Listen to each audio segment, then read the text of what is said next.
Hello. Afternoon. How has your day been? Okay. I think I've finally decided how I'm going to vote on May the 5th. I know it is secret ballot, but do you know which way you are going to go yet? I just ended up flipping a coin.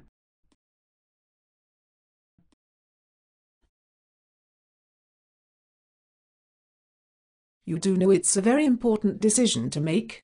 You should take it far more seriously. It is bound to have implications for you, your children, your children's children, your grandchildren's children, and your grandchildren's children's children. Ha ha ha. Oh. You really think so? Of course. The chance for electoral reform does not come around all that often. The last time it was discussed was in 1998 with the Jenkins Commission. Oh wait. I forgot about how Tony Blair completely ignored the commission he commissioned. Silly me. The last time we meaningfully discussed reform was in 1931. If we reject the alternative vote this time, it is unlikely we will have another referendum on this subject for generations. The issue could well be swept under the carpet. It seems a pointless subject if you ask me. No. It's an incredibly fascinating subject. Yes, fascinating. You should not be so dismissive. Have you really thought about how important making the right decision is? Think about it like this. What you see all around you is the result of political decisions, which people make every day.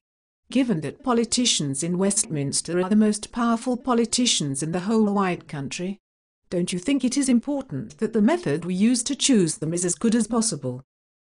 Yes, I suppose. After all, we want our most powerful politicians to be the ones who make the best decisions, don't we?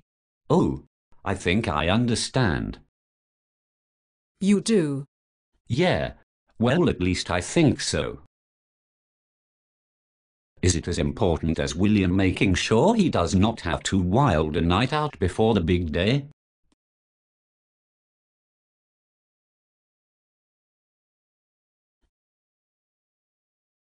Or that world leaders become a bit more careful when trying to find new ways to acquire office stationery. I hear that Chile has a particularly fine collection of ceremonial pens, and that the Latvian parliament gives out notepads in an effort to sell itself. Actually? Or is it as important as the LSE having economics in its name to signal that it must therefore be better at economics than Oxford, Cambridge or UCL? Well, all those things are subjective, I guess.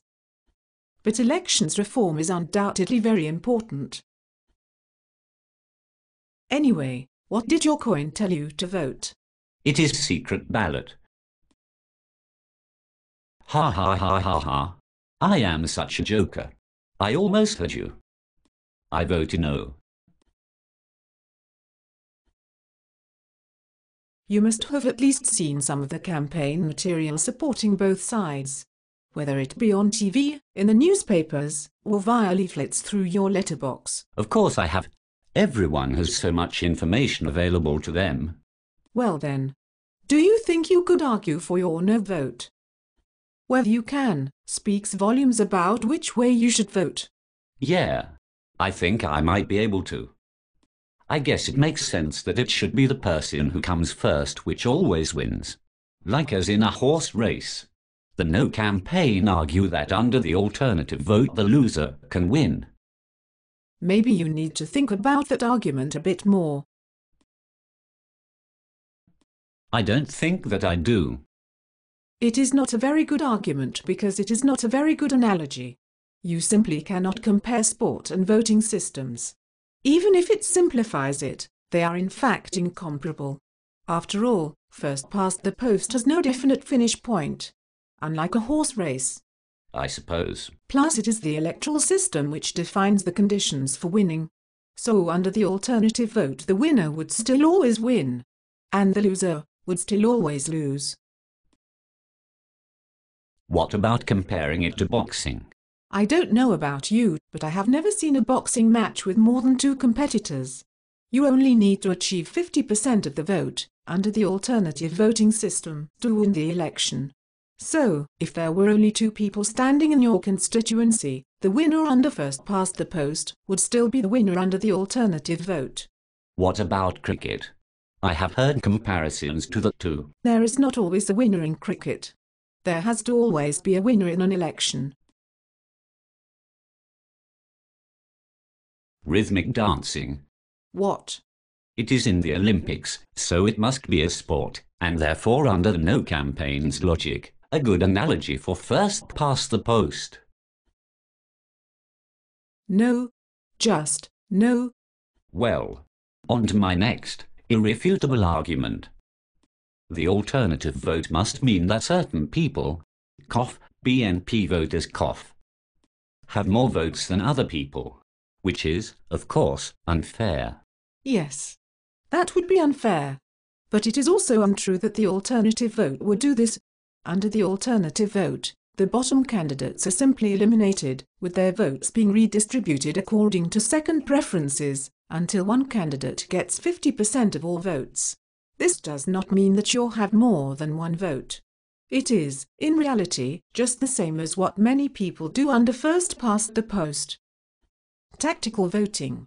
You only have to put one preference down under alternative vote, anyway. Ah? You got me. Actually, I am worried about how complex the alternative vote is. I don't want to have to vote in an election I don't understand. You should have said something. The no campaign is misleading. Of course, it is possible to make the system seem more complicated than it actually is by giving a bad explanation. You shouldn't be so worried. The alternative vote is actually relatively straightforward. You just put the numbers 1, 2, 3, and so on, down to indicate what order your preferences are in. 1 indicating your first choice, 2 indicating your second choice, and so on. Oh? Okay, it is literally as easy as 1, 2, 3. I shouldn't have been so worried. Dare I say it, that seems simple enough. But how do they decide who wins the election then? You said something about 50% of the vote before? Yes. A candidate can only win an election once they have 50% of preferences. If no one has this after all of the first preferences have been counted, the candidate with the least first preferences is eliminated. The second preferences of people who chose this candidate first are then redistributed. This process continues until someone has 50% of the vote. As it is, 2/3 of MPs are not supported by a majority of their constituents. Many people think it is undemocratic not to have the support of a majority. After all, an MP is required to be as representative of their constituents as possible. I am definitely voting for the alternative vote now. Wait. You need to justify voting yes first. Remember how important this decision is. Oh, yes. Just like how it is important to make sure not to have your microphone turned on when you are about to call someone a bigot. Well, don't supporters of the alternative vote argue that it would completely get rid of safe seats? That everyone's votes would count equally? This is another misleading point. Whilst the alternative vote might make some seats a little less safe, the very safe seats will still be very safe. For instance, 1/3 of MPs who were elected by a majority in the last election.